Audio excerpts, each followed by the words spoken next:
Right now on Midday Live, questions about security after a man in the Tenderloin assaults Mayor Daniel Lurie's bodyguards. And we've learned it's not the first run-in with the law. Thanks for joining us. I'm Amanda Del Castillo. And I'm J.R. Stone. The mayor was not hurt in the attack. One of the bodyguards did sustain head injuries. It happened last night, 5:30 in the Tenderloin in an alley on Polk Street near Cedar Street. ABC 7 Eyewitness News reporter Zach Fuentes has been looking into what happened all morning long. He joins us from San Francisco. Yeah, that's right. This morning we now have new images of the moments just after this happened. We worked to get those images from local publication Mission Local, who shared them with us. So I want to take you straight to them, showing you that they're showing the moments shortly after the confrontation where one of the officers was being treated on scene. Now, police say 2 men were arrested in connection with this confrontation, and later photos show the arrest of at least one of them.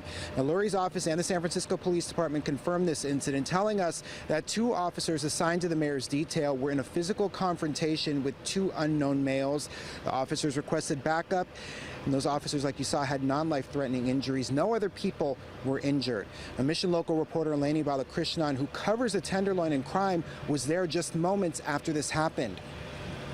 Mayor Lurie was there. He was looking on. He was looking pretty concerned, and he told me that some men had tried to fight police officers. It turned out that those were part of his security detail. He had a driver and another officer with him who had, I guess, intervened when they had asked some men to move out of the way. And the mayor was out of the car, had stepped out to talk to these people, and I guess this officer had gotten involved and things got physical. I'm not really sure how it began, but the officer told me that this man came at him, and then they kind of got into a scuffle. And I also obtained some video that shows them wrestling in the middle of the street before it seems like the man takes the officer down to the ground. And in that process, the officer told me he hit his head. He was bleeding out of the back of his head when I was there on the scene.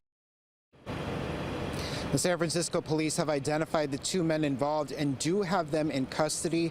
It's not clear yet what Lurie was doing at the location at the time of the incident. He had no public events at that time, but he does have a public event later this afternoon where we're hoping to hear more from him about what happened in response to the crime that is happening in that neighborhood. So Luz Pena is going to have more on that tonight in our later newscast. Right now, though, this investigation is still ongoing and active, according to the San Francisco Police Department. They're asking anybody with information to come forward. Live in San Francisco, Zach Fuentes, ABC 7 Eyewitness News.